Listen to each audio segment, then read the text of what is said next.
Hello, here we are.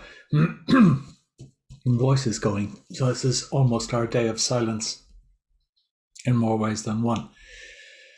We were saying last night we wanted to make this as close as possible to a silent day, or to evoke something of the flavor of a silent day on retreat, on a physical retreat. There's only so much we can do in that respect. I'll add my tuppence worth by saying, I hope, a good deal less than I normally would. That's a rash promise to make. But also by inviting you to, if you like, go into silence, go into the attitude of silence, or to a place of silence in your mind. And I'll try and address you in that silence. I might leave pauses, which are not a matter of the internet freezing up, I hope. And I'd suggest that those of you who actually remember, most of us here remember the experience of being on retreat, and indeed treasure memories of having been on retreat. Those of you who have those memories, hold to them. Imagine being on retreat as far as you can. Remember how the distraction of other people's voices is removed, but that's not really the important thing. It's how, once that's removed, the babble in our own heads dies down. Remember that? I think it is possible to get back there, and I've felt myself slip back a little into it at times in the last few days. So imagine yourself, if you can, in that place, in that silence, if you know it from memory. And if you haven't been there, if you're a newcomer, imagine you're discovering it. Imagine you're being led around that silent space by a new and trusted Sangha friend. Maybe the rest of us could imagine being the Sangha friend, bringing you around. That's where we are. That's where we are to introduce the Upekkha Bhavna today. If I could do it silently, I would, believe me. But as I say, speaking to you and hoping you'll receive me in that sense of silence. Now, you needn't necessarily be, though there will be pauses, you needn't be in meditation posture for this. You needn't even close your eyes. But start now in awareness of your immediate surroundings, as we've done before.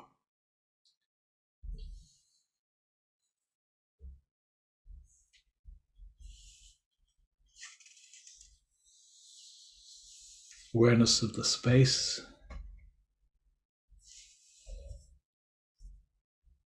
the movement of air that you can feel on your face sometimes, the sounds, of course.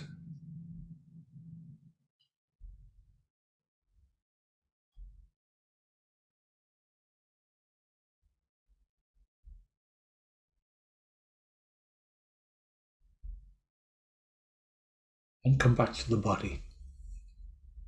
Back to the body.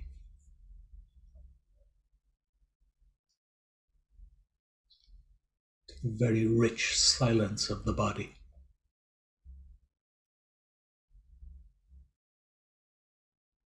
Say the only body we can be aware of is this body in this moment. The body doesn't remember the body it was a few seconds ago.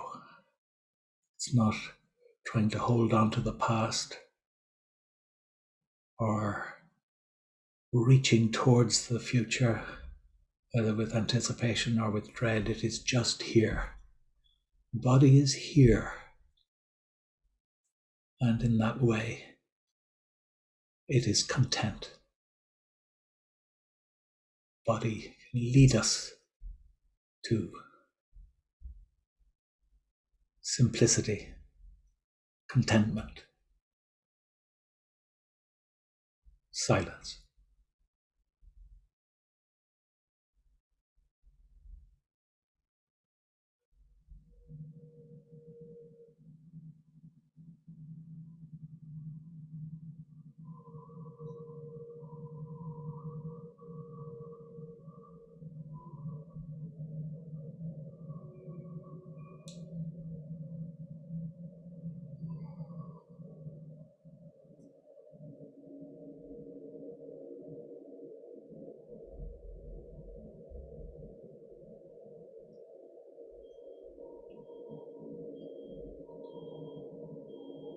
becoming aware of the breath,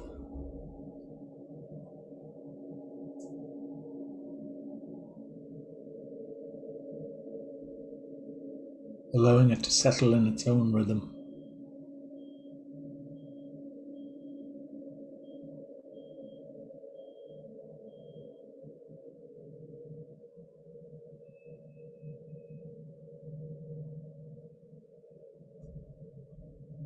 How it moves the body, fills the body,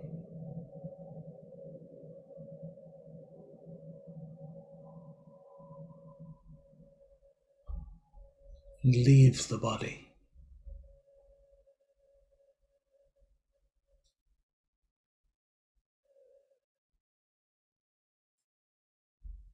That strange transition between the great space outside and the great space within.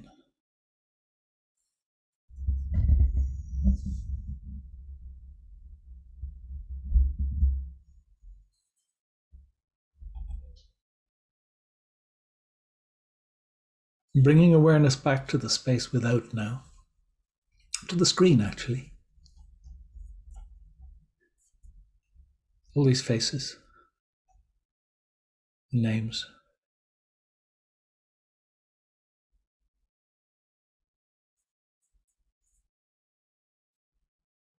Behind every name and face, a being as real as we are ourselves.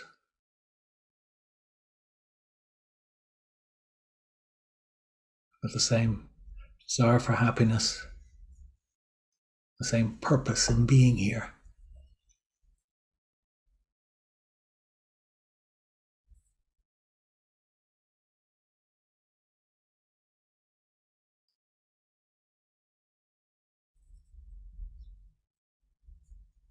Same coming together to grow towards this great awareness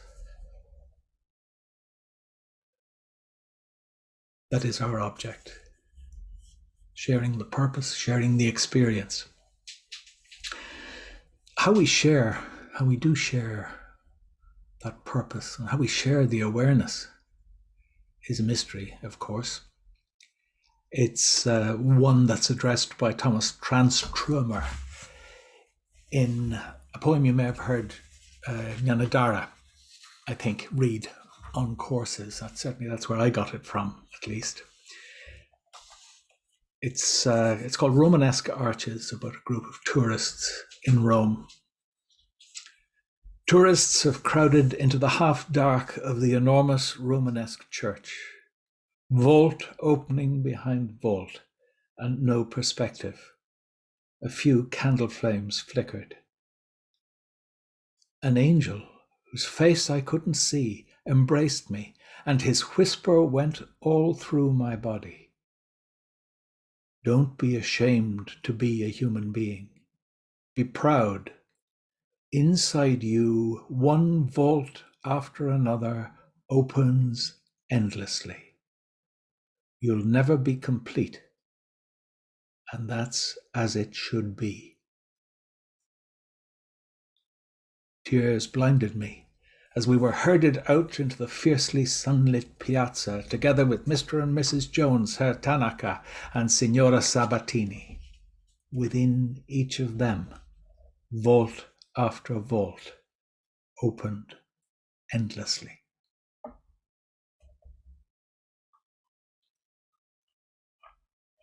I wanted to open with that as a starting point for that sense of a sacred space, the sacred space we talk about in the dedication ceremony at the beginning of a retreat, the sacred, the mandala, the sacred spot.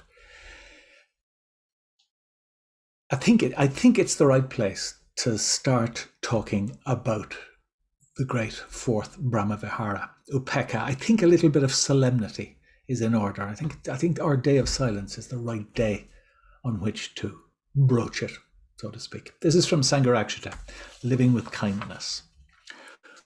Upekkha, equanimity, is a spiritual quality of a particularly elevated kind. There are traces of it in ordinary experience, perhaps in the tranquility that can be found in nature, in the experience of standing alone in a forest when the air is still and the trees stand silently around you. But Upekkha goes far beyond even that kind of stillness. It has an intense, definite, even dynamic character of its own. And that's only to describe Upekkha in its mundane sense. The fully developed Brahma-vihara of Upekkha is peacefulness of an indescribably subtle and intense kind. Infused as it is by insight, it is as though there is nothing but that peace. It is truly universal and utterly immovable. It's not just an absence of conflict. It has a magnitude and a solidity all of its own, since it partakes of the nature of reality itself. No kind of disturbance can affect it in any way. Now, be assured that there is a lot that is familiar and quite accessible in the practice we'll begin learning this morning. But I do think it helps to be told from the outset, that we're moving on to another level here.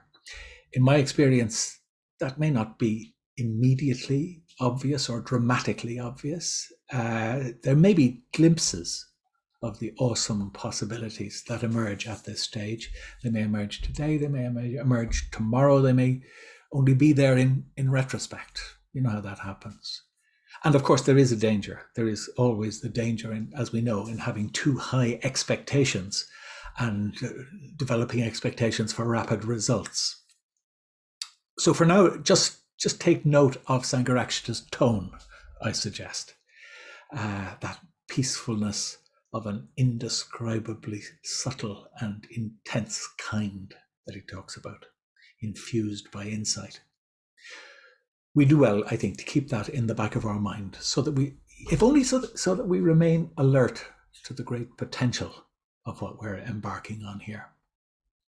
Now, in fact, it's not as mysterious as all that, at least not in practical terms. We've actually been working in the foothills, walking in the foothills, if you like, of Upekkha since the day we started practicing the Metta Bhavana. That image, that great image introduced by Atulya Mitra the other day of the bird, is quite perfect, really. The bird with, metta as the center of it all, the warm body with its beating heart of metta, powerful muscles surrounding that beating heart, driven by that perfect little heart of a bird. Powerful muscles, though, which drive those beautifully feathered, beautifully shaped, delicate wings of karuna and mudita that, I suppose, carefully and delicately catch the worldly winds of suffering and joy. And of course, you'd need to have a heart of stone not to feel kindness for Jnanadhara's little baby gull sliding precariously around the roof across the street. The little gull feeling the urge to fly, but struggling for the moment. And at the same time, at some level, knowing that it is meant to fly. Upekkha, equanimity, as we've already heard, is the bird in flight. It's based very much on metta, karuna, and mudita. Just as the baby bird on the roof has been building up its strength, we've been building up our capacity for metta, discovering how developing metta for one person helps us to develop metta for others, and so on and so on. And I wonder if our learning process isn't a little bit like the chicks in other ways. Indulge me here for a minute. The chick learns by discovering its own legs and wings, as well as by learning from its parents and from its instinct, as we're learning from taking teaching, learning in body awareness, studying the teaching and the tradition, and also in responding to our own, don't call it instinct, deeper awareness. Make no mistake, we've already learned a great deal. All is entirely in order, but there is no need to be discouraged. We've already learned a great deal, whether we're aware of it or not. And you have certainly ventured out of the nest already. Every one of you, every one of us, in our flapping, uncertain, messy little feathery ways. We've flapped our wings and maybe even lifted off the roof for a second. When we began to cultivate metta, the first task was to discover how, by sitting with our goodwill towards one living being, we could discover and develop our resources of goodwill towards others, and that in turn, as I said, further opening up our capacity for metta until we could think of it growing and spreading of its own accord. Hand in hand with that, we've been refining that goodwill in the metta bhavana by working towards a state of mind in which our well-wishing isn't affected by our liking or dislike of other people or our indifference to them, but is meted out to all on the simple basis that they have the same desire for happiness as we have. Now, on this retreat with the Karana Bhavana and Mudita Bhavana, we've introduced new methods of refinement, strengthening and tempering our goodwill so that it's not thrown off course when it encounters either suffering or joy. You may already have begun to notice the subtle change in your experience of metta, in the flavor of your well-wishing. Probably doesn't do to talk too much about one's own experience of that, but I think of it as having something of the quality of steel or the taste of flint.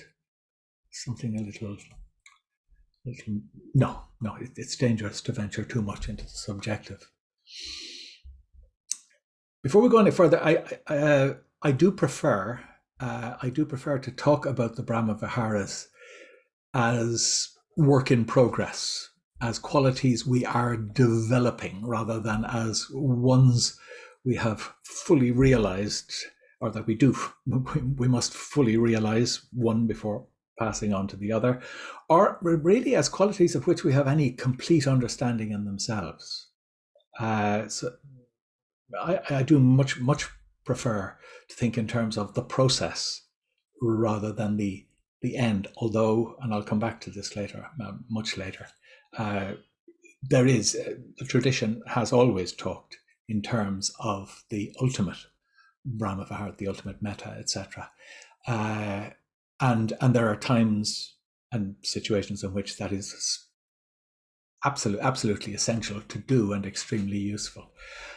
Today, though, I'm talking about it as process, unless I say otherwise. So we're not there yet. We haven't completed the first three, but even at this stage, we don't shy away from the great abiding of Upekkha, which, since it partakes of the nature of reality itself, cannot be affected in any way by any kind of disturbance. Before we meditate again, a question to answer. Why Upekkha if we haven't got the others nailed down yet? I think it's because we have to recognize, and the whole system of the Brahma Viharas recognizes that when we do reach the stage where our goodwill is unaffected by our likes or dislikes, by our self-centered responses, even then, there's something missing. There's something not quite in place. We're still seeing ourselves and other beings in terms of the skillfulness that brings them joy or the unskillfulness that causes them suffering. Even if we're getting past our unskillful reactions to those qualities or working on that. What Upekkha does is it takes us beyond those altogether. And when it really takes flight, we can rise beyond the delusions that are the cause of suffering. That's an awesome prospect. And make no mistake, there's a lot of work to be done. But as always on the Buddhist path, the tools are easy to hand. They're metta, karana, mudita, and something about the practice that might surprise you at this stage. good old-fashioned thinking, or an element of thinking, an element of reflection, which opens the practice to the possibility of real insight. The real insight that, as Bhante said, partakes of the nature of reality itself. It's quite enough talking for the moment. Let's meditate a little. Settle into meditation posture.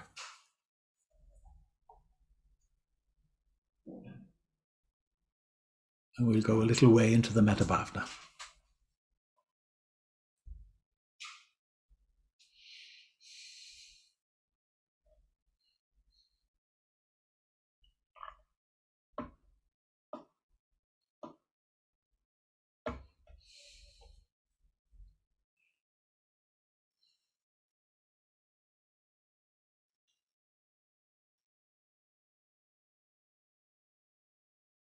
As always, letting the mind rest on the body.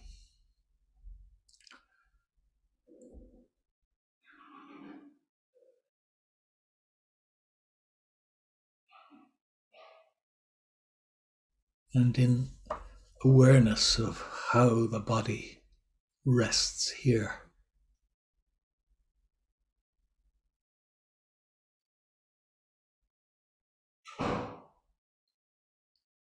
The weight of the physical body pressing into the cushion.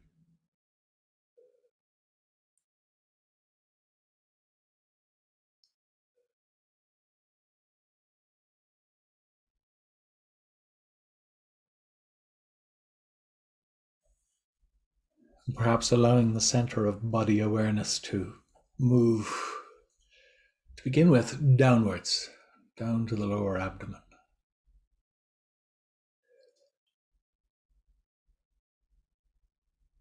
We can think of that as establishing a low center of gravity, stability.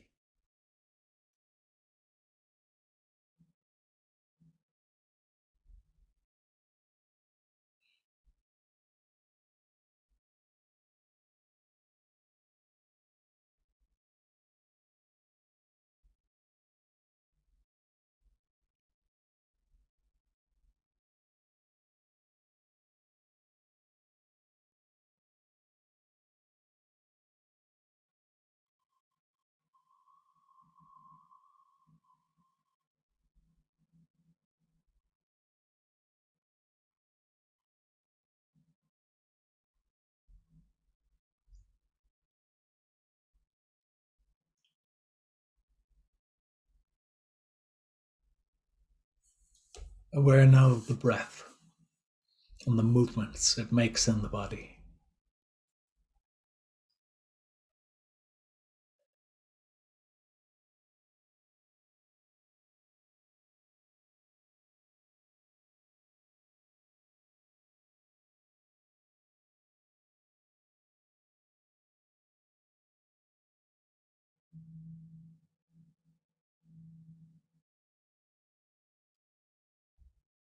The breath filling the chest.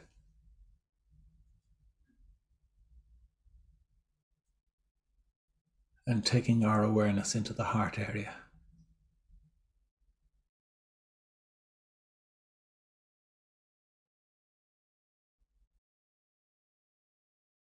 And into the realm of feeling.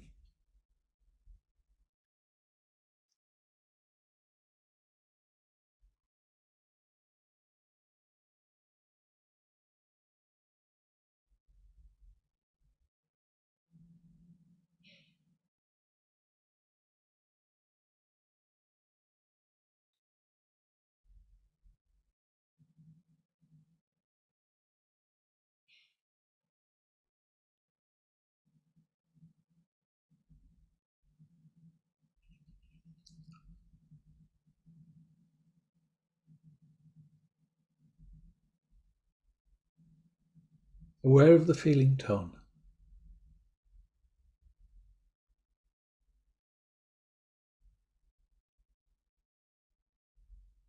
And where that's coming from.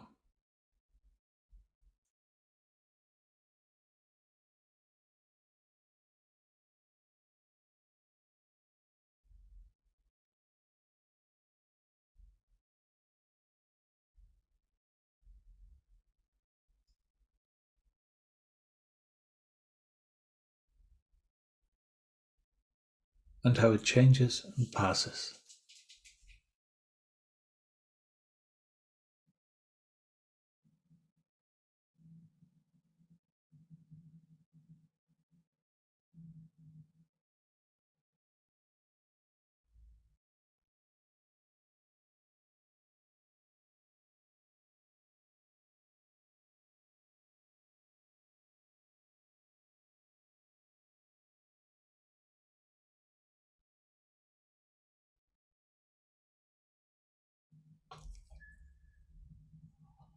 And if we move into metta for ourselves,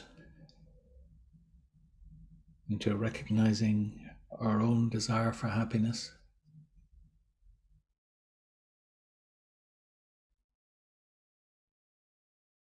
what do we meet with?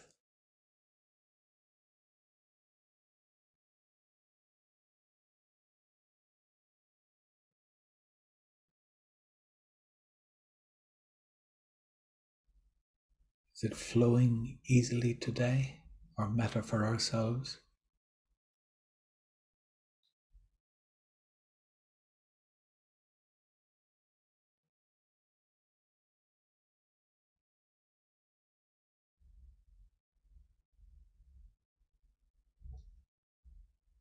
Or does it need a little patience?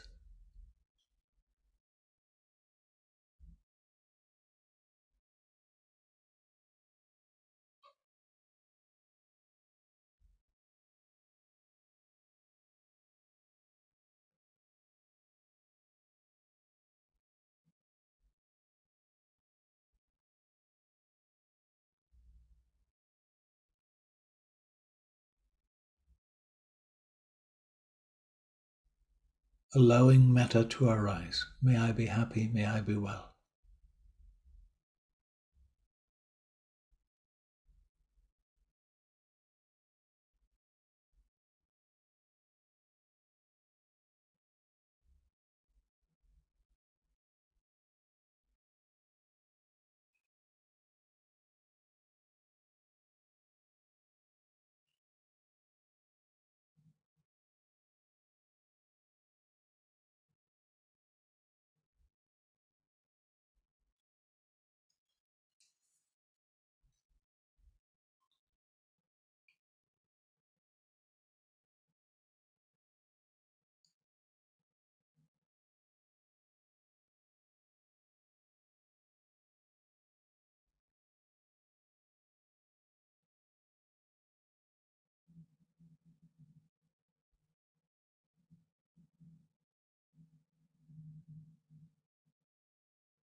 And if it's possible, pass easily and kindly through the stages. We're just going to take 10 minutes over this, without bells, in your own time, from metta to oneself,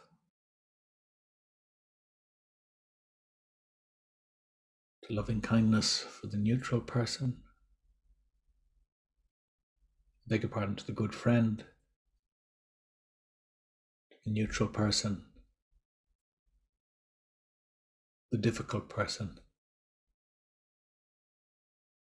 and for all beings. We're establishing a basis of metta before continuing to the Upekkha Bhavana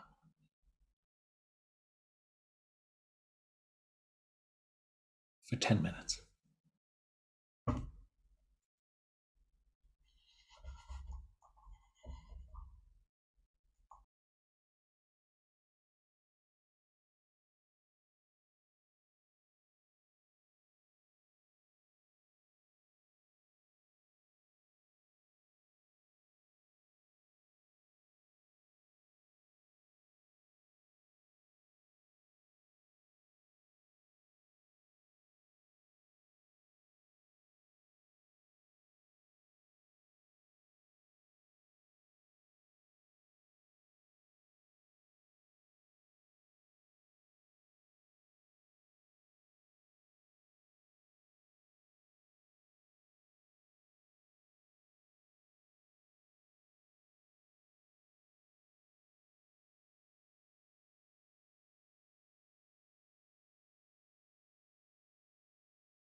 We can take 5 minutes, I think, and then come back and get into the practice. Hello again.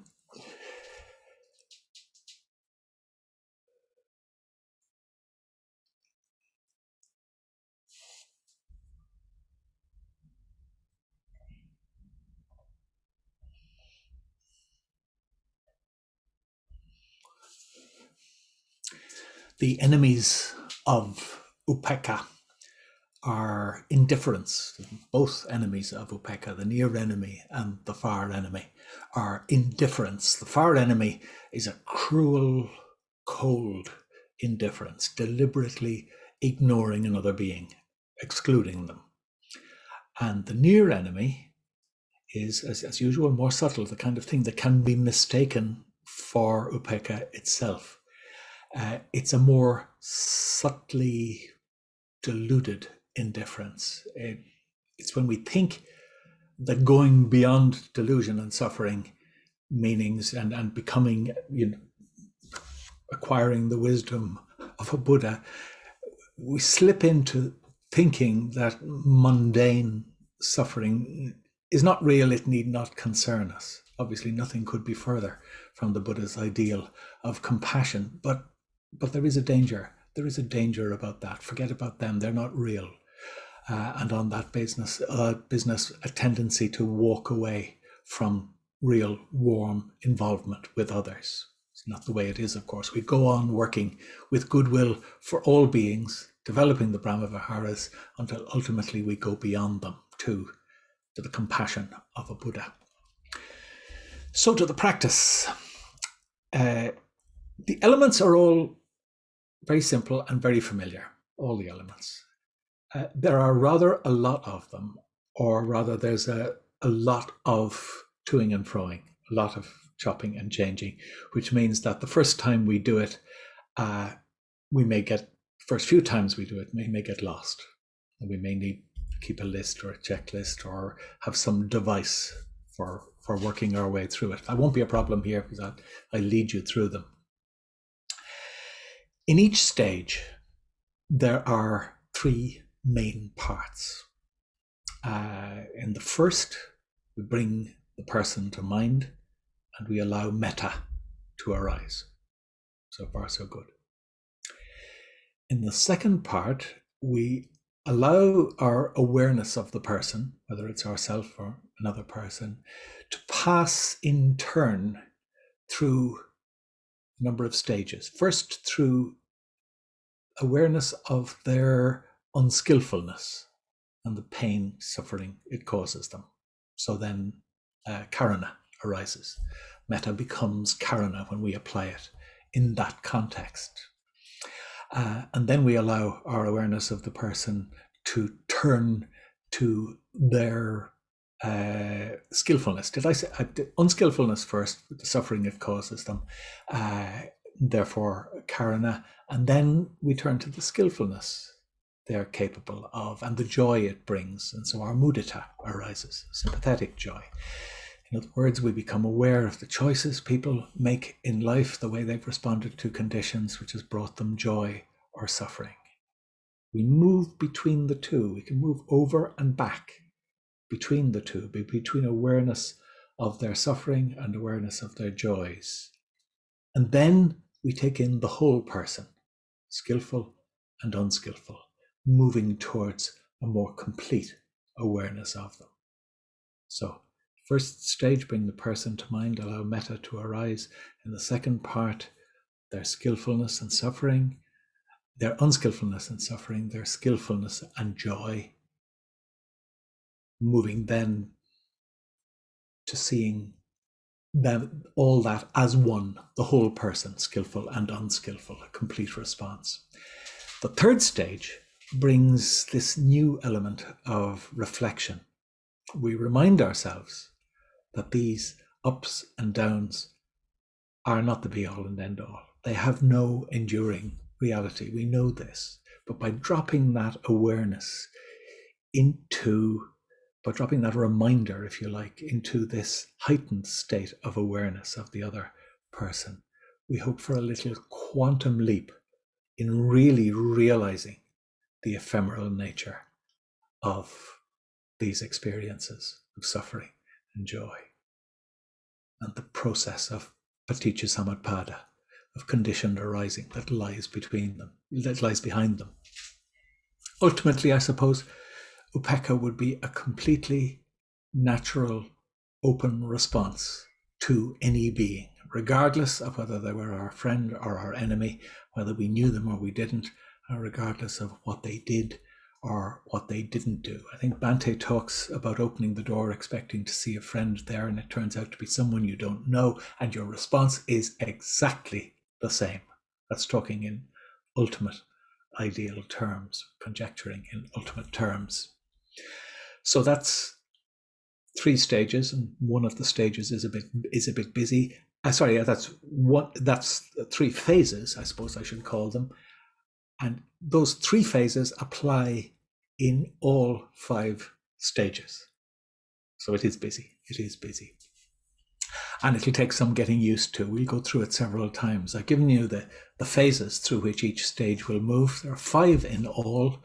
Calling to mind, and it's fairly familiar, but there's one important change. We call ourself to mind to begin with. The emphasis really being on, as we've seen before, on beginning with ourselves in order to establish this broad basis of metta for the Upekkha practice that starts with awareness of oneself, but moves on into opening the capacity for metta that's been developing. After ourself, we move to the neutral person, which may come as a surprise.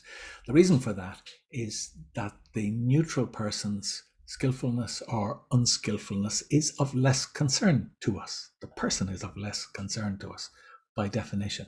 So how they behave and whether they suffer or are experiencing joy, the stakes are not so high. And that's important because it's less likely to throw our response to them off balance. They don't mean so much to us, so we won't be so strongly drawn towards them or repelled. Equanimity will be easier to attain. And then we move to the good friend, then the difficult person, and finally ourself. Maybe this is where self has an extra moment in the limelight, so to speak. Ourself and the other 3 together, brought equally into our well-wishing, which is now in a broader, newly balanced, wiser mode, and can take in more and more people until all beings are included. There's quite a lot there. But the flow for each stage is natural enough once we get used to it. Metta, karuna, mudita, both at once or both fused, and then reflection. That little reflection that this is how things are. Beings suffer. They suffer because of the nature of conditioned arising. Movement changes us, changes our experience of reality from one mini moment to the other. That's the sequence. Metta, karuna, mudita, both at once. Reflections. If we get that in our head or on a little list in front of us, it's not too difficult to apply them through the 5 stages. Trust me. Shall we try the practice? Pause for a moment. That's a bit of talk. I need to wind down from it. You need to wind down from it. A few deep breaths.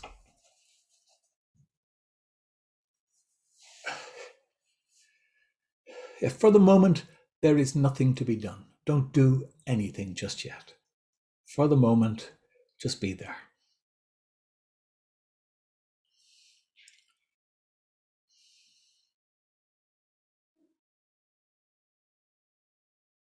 There's nothing to do,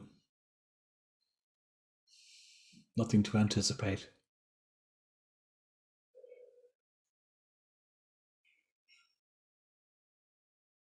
We're here and we know why we're here. And if we remember why we're here, we'll be glad we're here.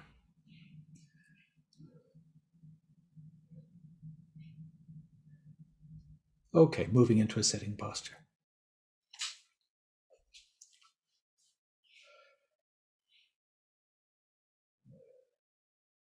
And still with no sense of urgency, just sitting with our present experience as it presents itself.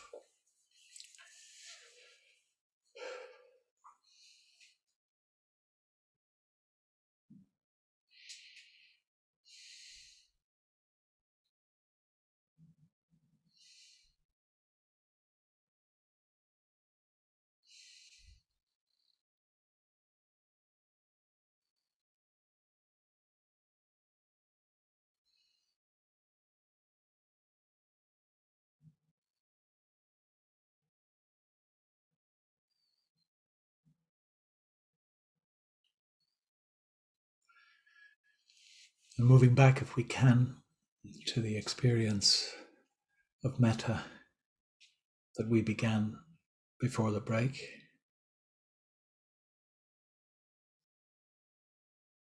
That should be fresh in the mind there somewhere.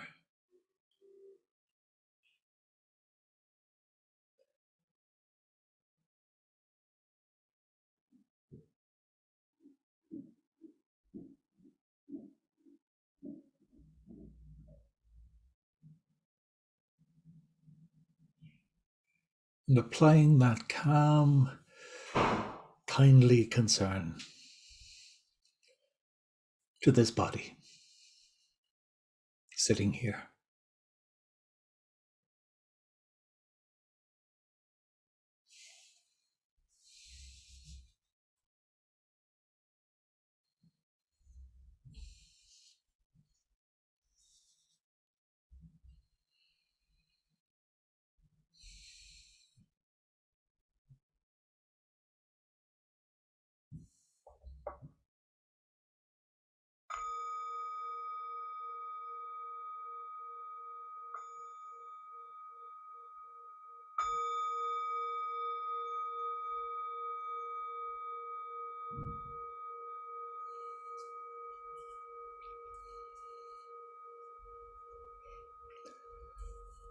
Upekkha Bhavana.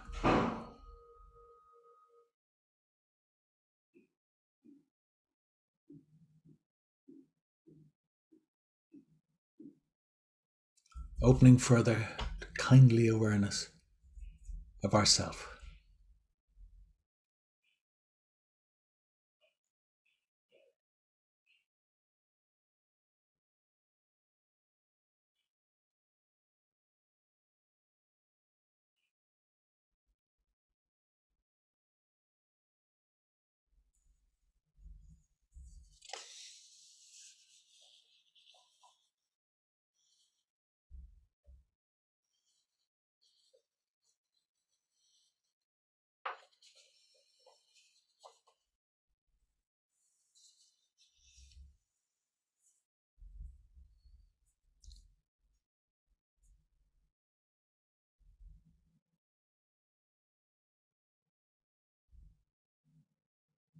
Awareness of this being that knows suffering.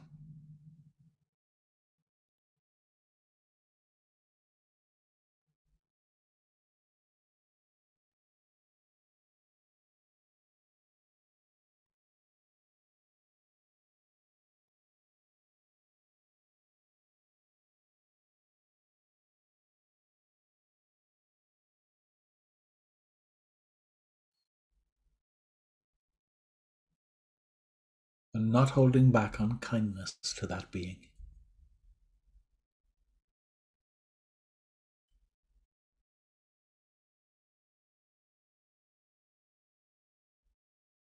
Allowing yourself all the kindness due to a being that suffers.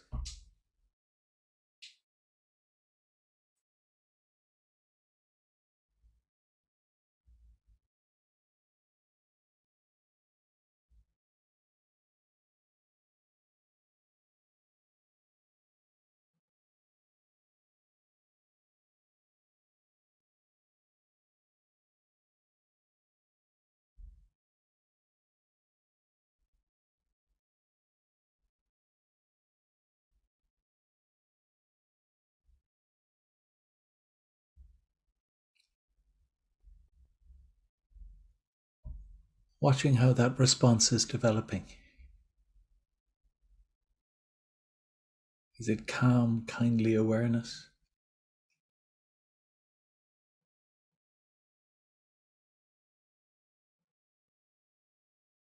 It would be strange if there wasn't an element of self-indulgence, self-pity there. If there is, just notice it.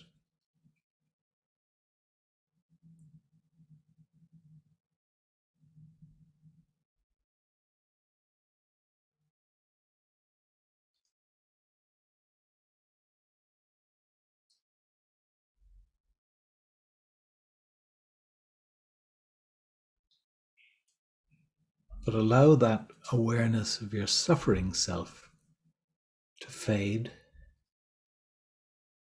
And remember that you know joy as well. You do know joy.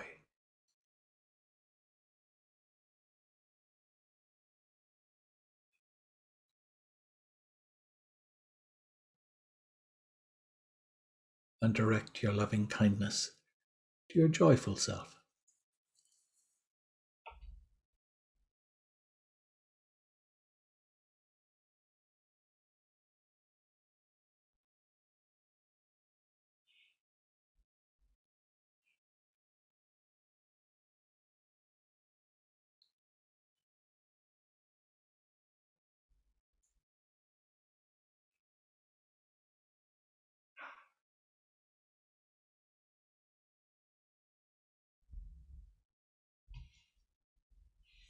Noticing the change.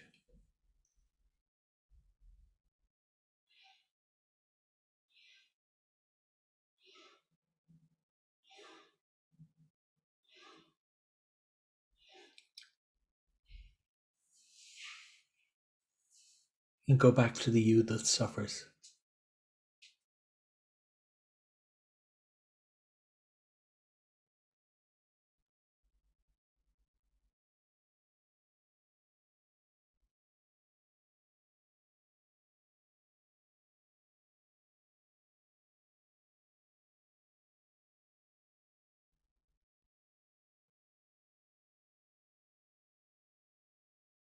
And back again to your joyful self.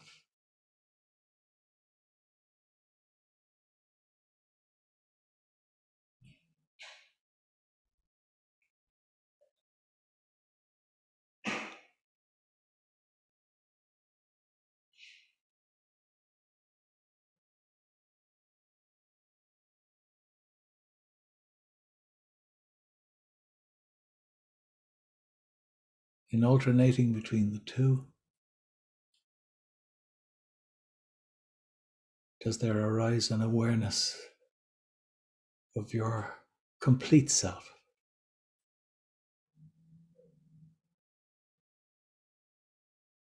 Both suffering and joyful, neither suffering nor joyful.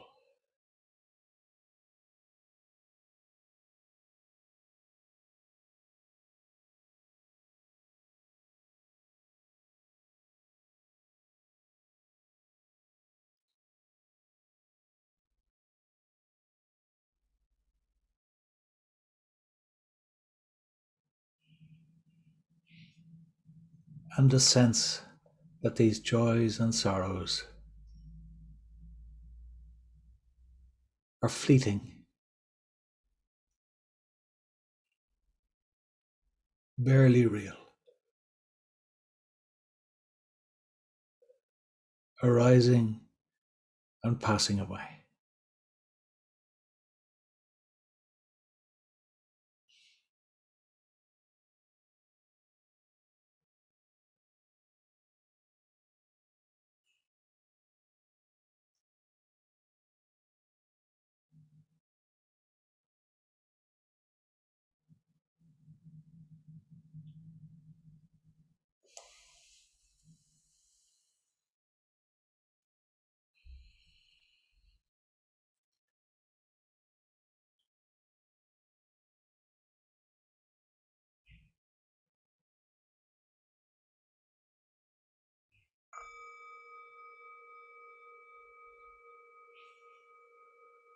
Come back for a moment to a sense of calm,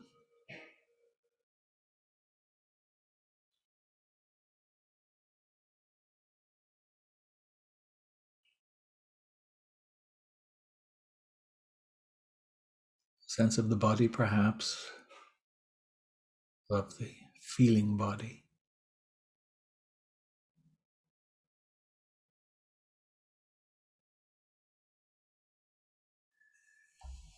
And allow your awareness to turn to the neutral person.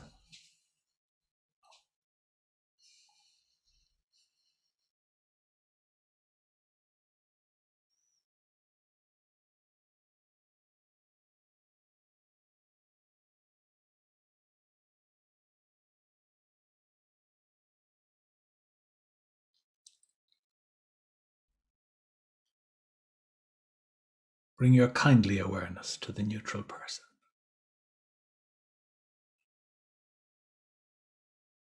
May they be happy, may they be well.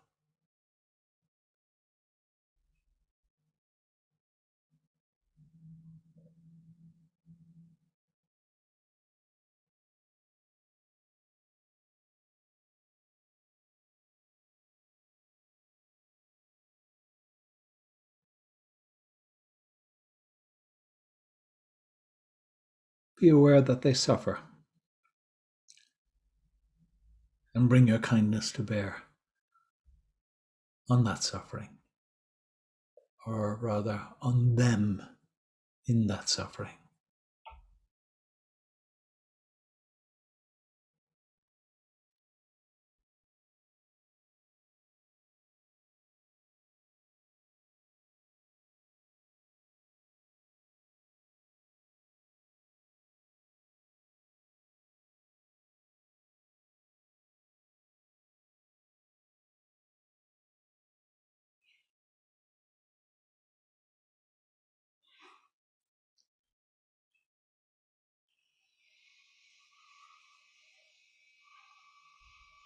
Be aware that they experience joy,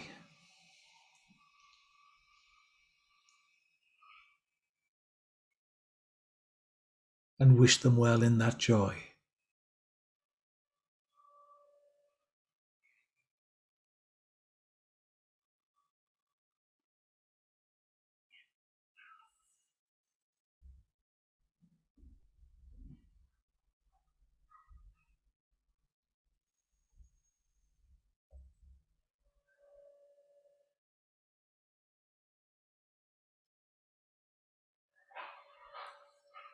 And again, move between their joyful self and their suffering self.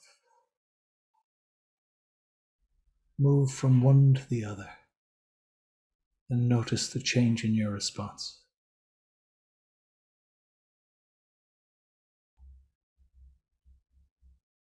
And consider how their happiness and suffering has been affected by the choices they've made.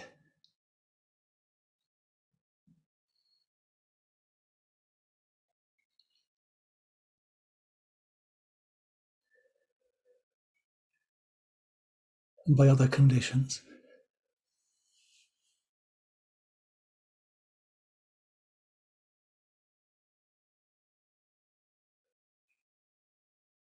And how their experience will change as those conditions change constantly.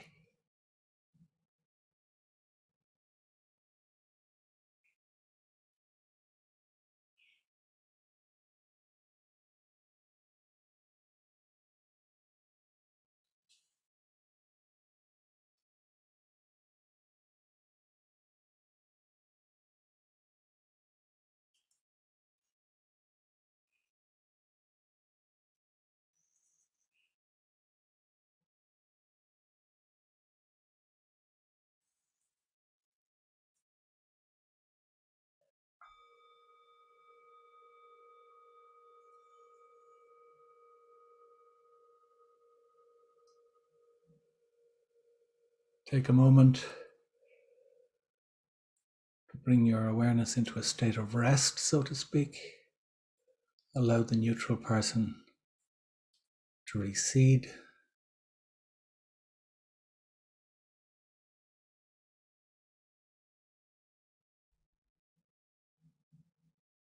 Come back to the breath.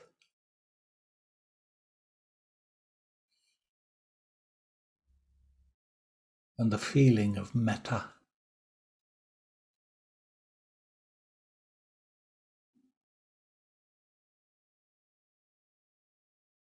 And call your good friend to mind.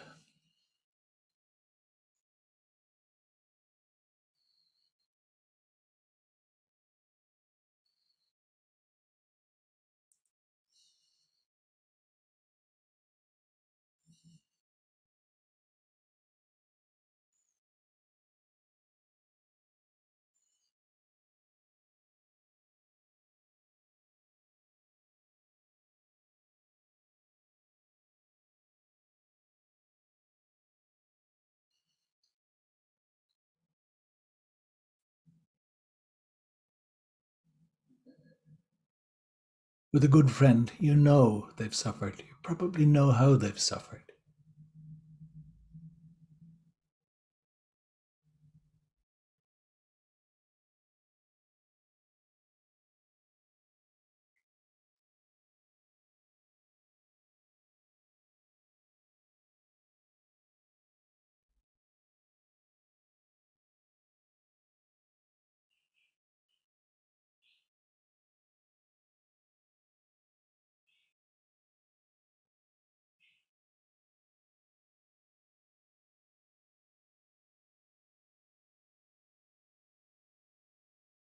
And you've been there when they've been happy. You've shared their happiness with them.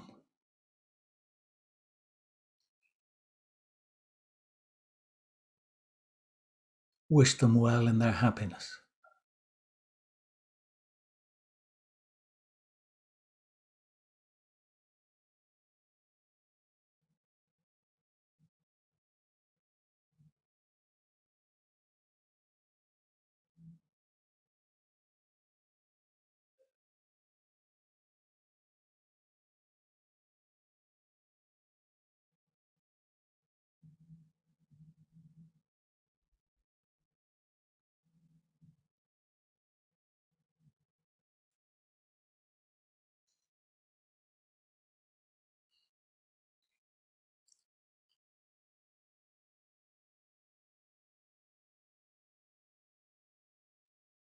And still bringing metta to them, remember again their sadness, their suffering.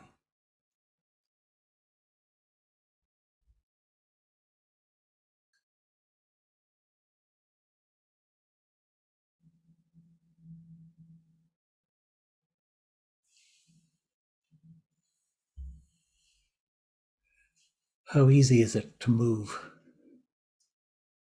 between their moments of sorrow and moments of joy? How real is the difference?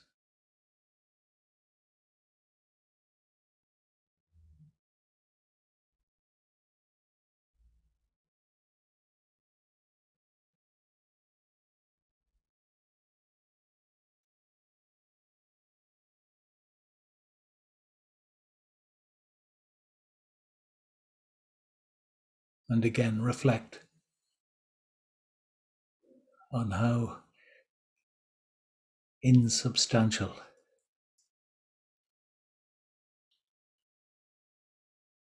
are these passing states.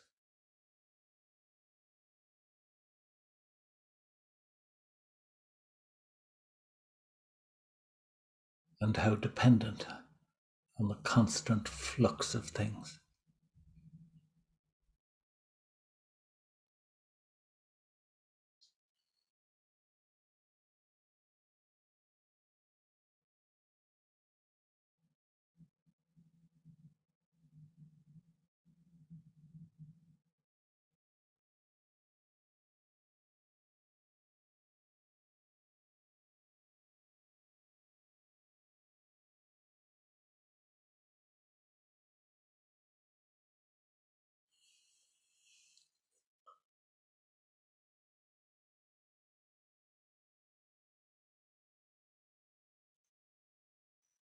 And allow the good friend to fade from your attention.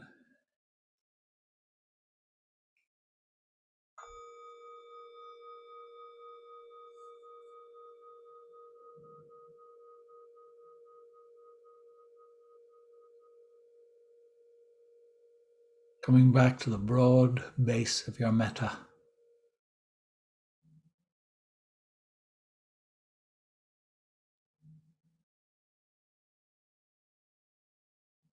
Allow the difficult person into awareness.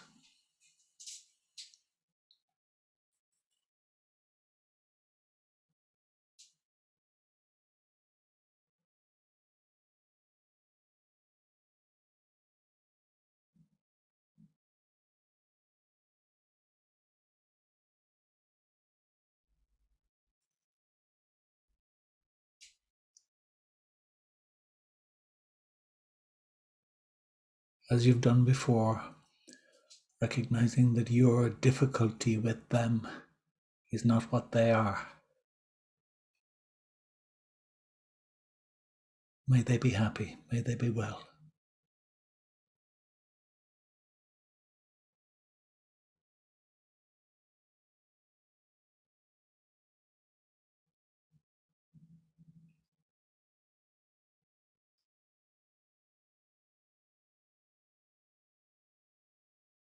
And remembering that they suffer, that they know suffering.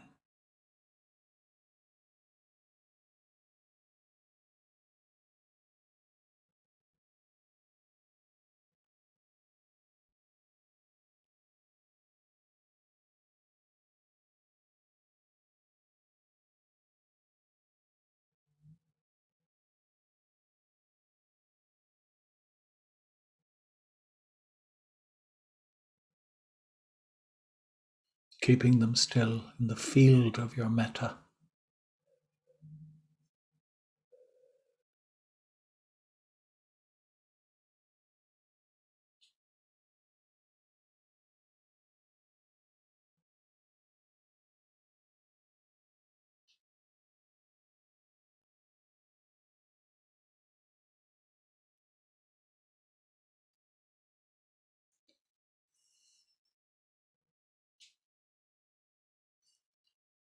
Think of them in a joyful state,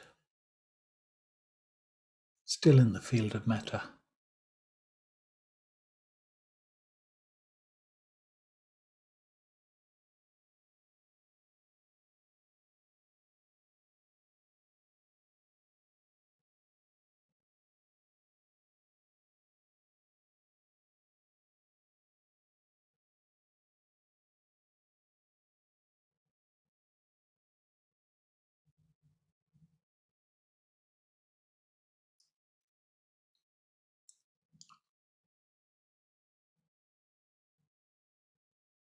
And again, move between the two aspects, the joyful and the suffering.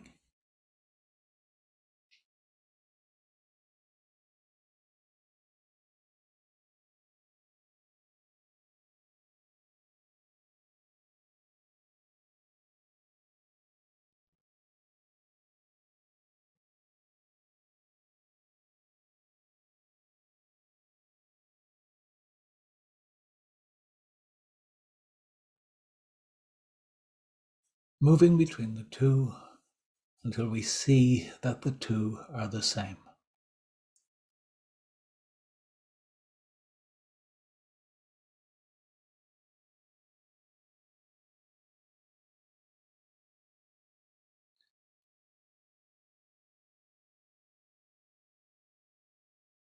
And reflecting that the joy and the suffering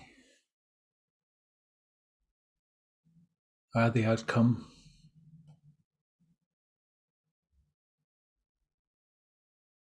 of their actions to some degree, of their response to conditions.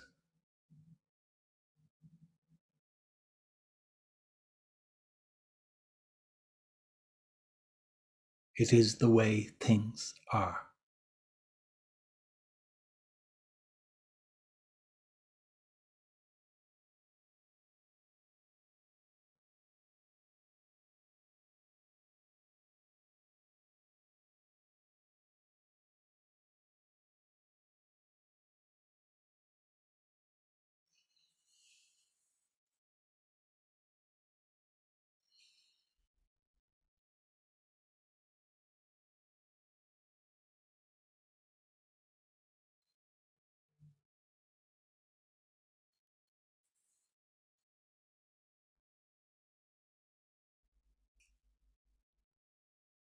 And now we can move back from awareness of the difficult person.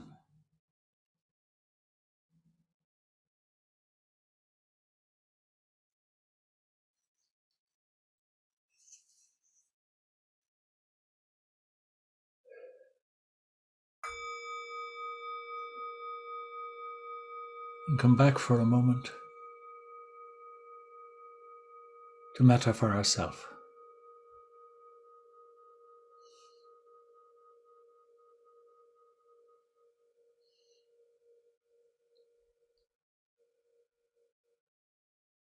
For ourself that suffers, for ourself that knows joy,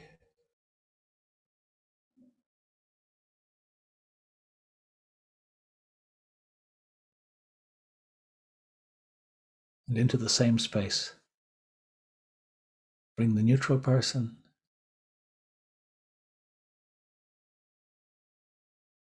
the good friend,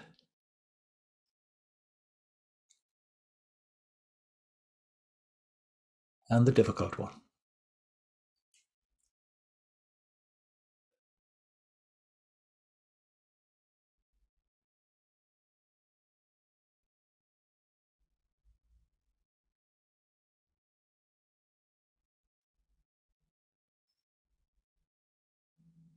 All of them moving between suffering and joy, dependent on conditions, because that's the way things are.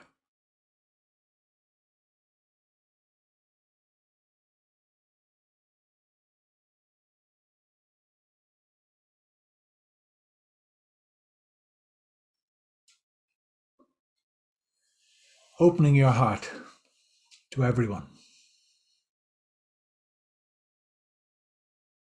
to all four of you,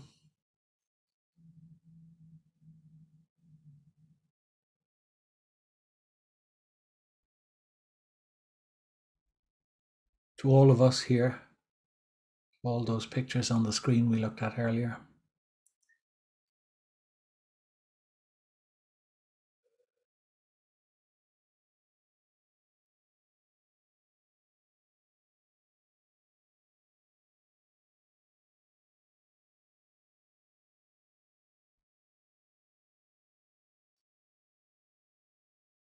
All part of this subtle, elusive reality.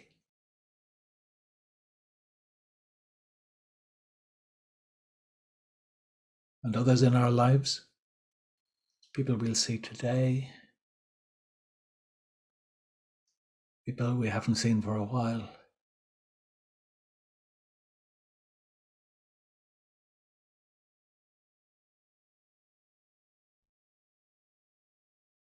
Those who live near us, whom we know, those we don't know, those who are far away. In this country, in all countries.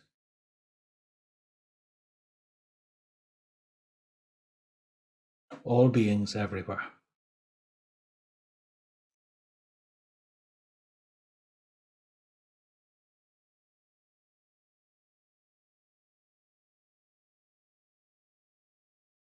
Expanding our metta, allowing metta to expand so that it touches them all. Metta tinged with karuna and mudita and pervaded by understanding.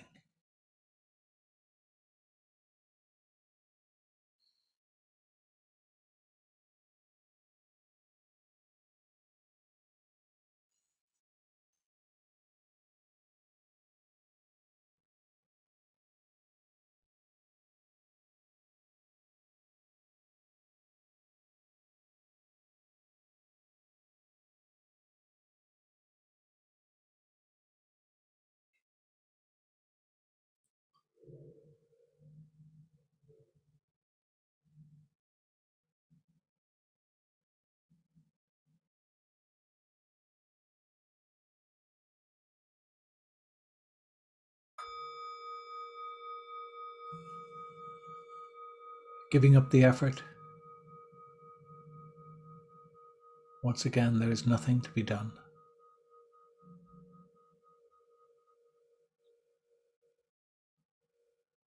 For 3 minutes, just sit.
Don't come out of the practice too quickly, in your own time.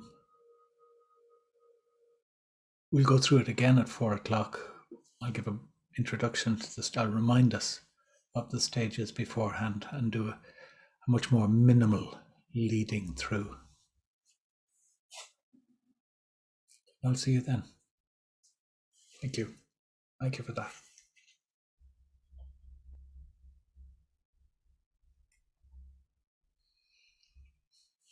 And try and stay as silent between now and then, silent in our minds, if not in our speech. Take care.